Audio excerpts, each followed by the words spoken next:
बिस्मिल्लाहिर्रहमानिर्रहीम। अस्सलाम वालेकुम नाज़रीन, आप यूट्यूब चैनल देख रहे हैं। मैं इमरान खान हूँ। कुछ आम खबरें आपके सामने रखनी है। एक तो साबिक वज़ीर-ए-आज़म पाकिस्तान इमरान खान साहब का बहुत शुक्रिया, उन्होंने तमाम सहाफ़ी जिनके ऊपर इस वक्त रियासती जबर किया जा रहा है उस पर उन्होंने आवाज़ उठाई है।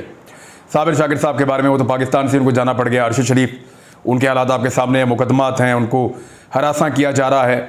इसके अलावा समी इब्राहिम साहब हैं, जमील फ़ारूकी है और बहुत सारे सहाफ़ी हैं, मुईद पीरज़ादा साहब हैं।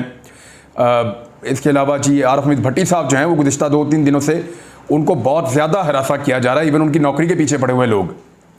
तो इमरान खान साहब ने इन लोगों के लिए आवाज़ उठाई। दीगर कुछ लोग जिनका मैं नाम भूल गया हूँ, माजरत चाहता हूँ, लेकिन ये वो तमाम लोग हैं जो इस वक्त हुकूमती जबर का सामना कर रहे हैं, रियासती जबर का सामना कर रहे हैं। और सिर्फ ये कहने की वजह से कि पाकिस्तान में एक रजीम चेंज का ऑपरेशन हुआ है, पाकिस्तान में एक हुकूमत को गिराकर दूसरी हुकूमत बनाई गई है और इसमें इदारों का हमेशा जैसे हिस्सा रहता था वैसे भी आज भी हिस्सा है। ये पॉइंट ऑफ व्यू रखने की वजह से इन सहाफ़ियों को सबको दबाया जा रहा है। बहरहाल इमरान खान साहब ने कहा है कि ये फाशिज्म है और रास्ता रोका नहीं जा सकता। सोशल मीडिया के ऊपर मैं वो कुछ सुनता हूँ कि मैं खुद नहीं कह सकता, और लोग इदारों से बराह रास्त मुखातिब हैं। और जो इदारों के अंदर लोग मौजूद हैं, जब वो मेरे साथ रब्ता करते हैं, मुझे फीडबैक देते हैं, मुझे हैरत होती है कि ये कैसे हो सकता है। वो लोग ये कहते हैं कि सर हम आपके साथ खड़े हैं। यानी बहुत सारे इदारे हैं पाकिस्तान में, उन इदारों में काम करने वाले लोग हमारे साथ रब्ता करके ये कहते हैं। इवन जो पुलिस वाले मेरे घर भेजे गए उन्होंने भी कहा कि इमरान भाई हम आपके साथ हैं, हम मजबूर हैं, हम क्या करें।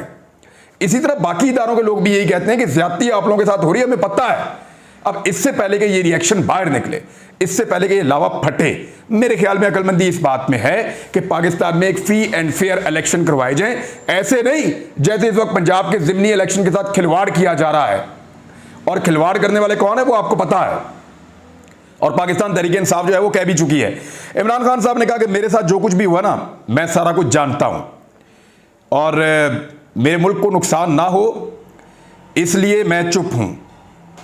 ज्यादा अगर नुकसान पहुंचाया गया या हरासा करने का यह सिलसिला बंद ना किया गया तो फिर मैं बोलने पर मजबूर हो जाऊंगा। मुझे मजबूर ना किया जाए वरना मैं सब कुछ बोलूंगा। और ये जो नवाज शरीफ साहब धमकी तुमकी लगाते थे ना कि मैं बता दूंगा, उन्होंने कभी नहीं बताना, ना उनको कुछ पता है। नवाज शरीफ साहब ने कभी नहीं बताना, क्योंकि इस खानदान के स्टेक्स इतने बड़े हैं, ये कभी भी पंगा नहीं ले सकता। लेकिन इमरान खान के बारे में मैं ये जानता हूं कि जो साबिक वज़ीर-ए-आज़म इमरान खान है, वो जिस दिन ये सोच लेंगे ना उन्होंने बताना है तो वो सारा कुछ ही बता देंगे। जो कुछ उन्होंने अपनी वीडियो के अंदर रिकॉर्ड करके रखा हुआ है ना, वो नहीं चाहते कि वो बातें उनको अपने मुंह से बोलनी पड़े। लेकिन आप एक लम्हे के लिए सोचिए कि इमरान खान साहब अपने मुंह से वो सारी बातें बोलें, एक एक शख्स का नाम लें और एक एक बंदे के बारे में बताएं कि इसका ये रोल था, इसका ये रोल था, ये इतने बजे मिला, इसने ये किया, ये फलां को जाके मिला था, उसने यूं करके कहा, मुझे फलां ने ये कहा, और इस तरीके से सारा रोल प्ले करके पाकिस्तान में रिजीम चेंज ऑपरेशन किया गया है।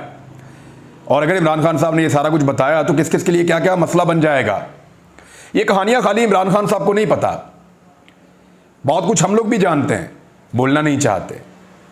हमें पता है पाकिस्तान की मजबूरियों का, हमें पता है कि पाकिस्तान एक ऐसा मुल्क है जिसके ऊपर बहुत सारे गिद्धों की नजर है। तो इस वजह से बहुत सारी चीजें हम नहीं कहते, लेकिन हम ये जरूर कहते हैं कि पब्लिक को राइट दें कि वो फैसला करे कि कौन उनके मुल्क में हुकूमत करेगा और कौन नहीं करेगा। रिजीम चेंज ऑपरेशन को हम तस्लीम नहीं करते, अमेरिका की बनाई हुई इंपोर्टेड हुकूमत को हम तस्लीम नहीं करते। Let the people decide. लोगों ने कभी गलत फैसला नहीं किया। बहरहाल इमरान खान साहब ने कहा कि हमदा शहबाज वाले मामले पर भी उन्होंने तनकीद की कि उस पर मामला 2 महीने तक लटकाया गया। हालांकि हमारे लिए आधी रात को अदालतें खुलकर फैसला हो गया।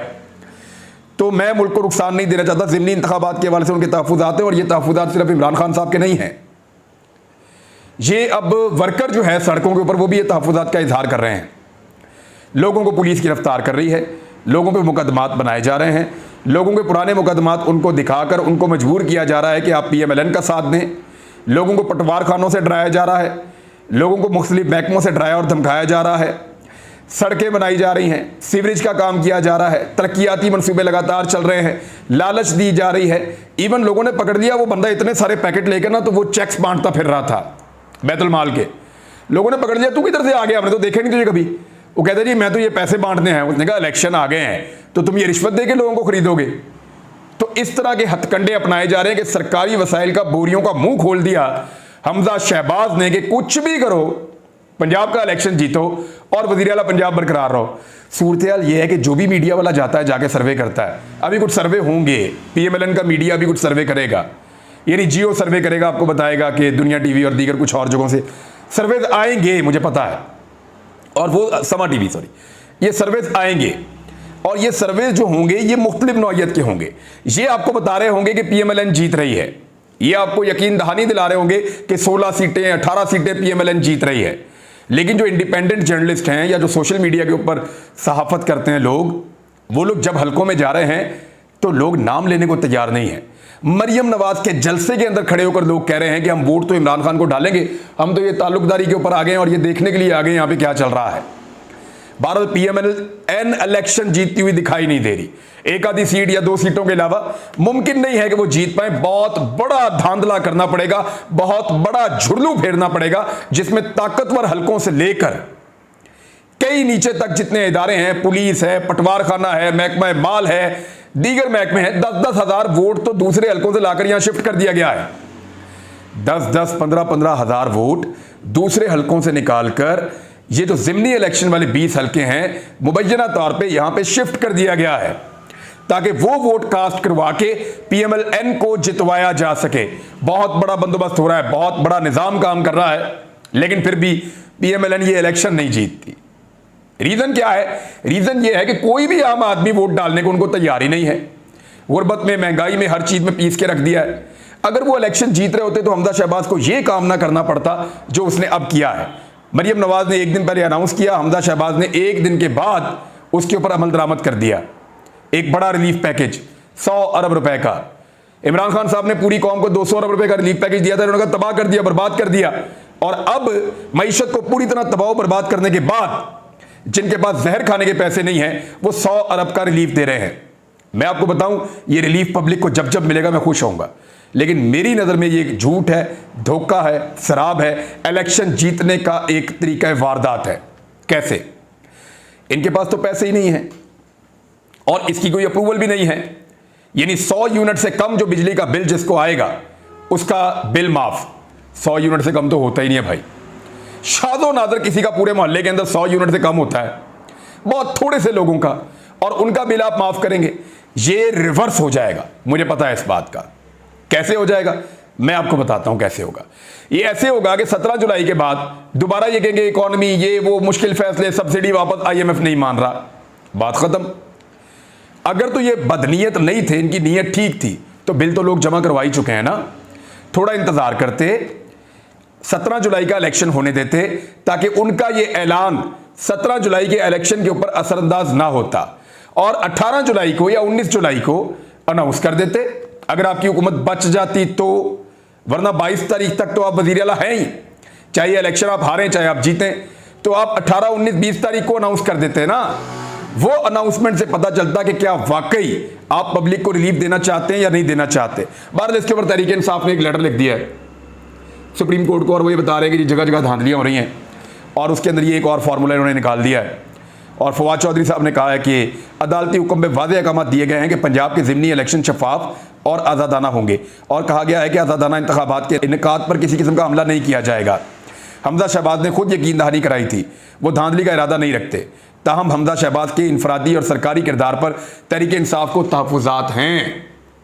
उन्होंने कहा कि हमजा शहबाज सुप्रीम कोर्ट के अहकामात और इंतखाबी ज़ाब्ता इखलाक को रौंद रहे हैं। ज़िमनी इंतखाबात से चंद रोज़ कबल सूबे की आवाम के लिए पैकेज का ऐलान किया गया। अच्छा, अब एक और चीज़ पे आप गौर करें, पाकिस्तान तहरीक इंसाफ ने डिफरेंट चीज़ों पे बात की है, लेकिन जियो न्यूज़ सिर्फ चला रहा है कि मुफ्त बिजली देने पर PTI का हमला। वो भाई, मुफ्त बिजली देने पर कौन नहीं खुश होगा? इंडिया में मुफ्त बिजली वो दे रहे हैं ना। आप अनाउंस करेंगे आप मुफ्त बिजली देंगे और हमेशा देंगे, 100 यूनिट से कम वाले को कभी बिल नहीं आएगा। वफाकी हुकूमत अनाउंस करे और पूरे पाकिस्तान के लिए अनाउंस करे। ये किस तरह का पैकेज है जो इलेक्शन से पहले हमजा शहबाज सिर्फ पंजाब के लिए लेकर आया है? 17 जुलाई का इलेक्शन होने दें, उसके बाद दें आप मुफ्त बिजली। आपके गले पे अंगूठा रख के हम आपसे मुतालबा करेंगे कि आप मुफ्त बिजली दें। अयाद अमीर साहब का मसला जो है वो गले में फंस गया। जिन लोगों ने उनके ऊपर हमला किया और तशद्दुद किया वो बेनकाब हो गए हैं। अयाद अमीर साहब अब मुख्तलिफ प्रोग्रामों में जा जाकर बताते हैं कि उनके साथ हुआ क्या। जब उन्होंने पूरी कहानी सुनाई तो सब पता चल गया कि ताकतवर हलकों को उनका बोलना पसंद नहीं आया। उन्होंने आकर उनको गाड़ी से उतार के मारना शुरू कर दिया। एक 70 साल से जायद उम्र के बुजुर्ग इंसान को जिसको आप नहीं झुका सकते, जिसको आप नहीं दबा सकते, वो परचेजेबल नहीं है, उसको आप खरीद भी नहीं सकते, तो क्या आप उसके ऊपर हमला करेंगे, मारेंगे? क्या मारने वालों को अपना बाप या उसकी सफेद दाढ़ी नजर नहीं आई? क्या उनको समझ नहीं आई वो क्या करने जा रहे हैं, किसको मार रहे हैं, किस बुजुर्ग आदमी के ऊपर वो हाथ उठा रहे हैं? तो अयाज अमीर तो झुकने वाले नहीं हैं, वो तो करेंगे अब खुल के बात और सबके सामने बात करेंगे, और वो कर रहे हैं।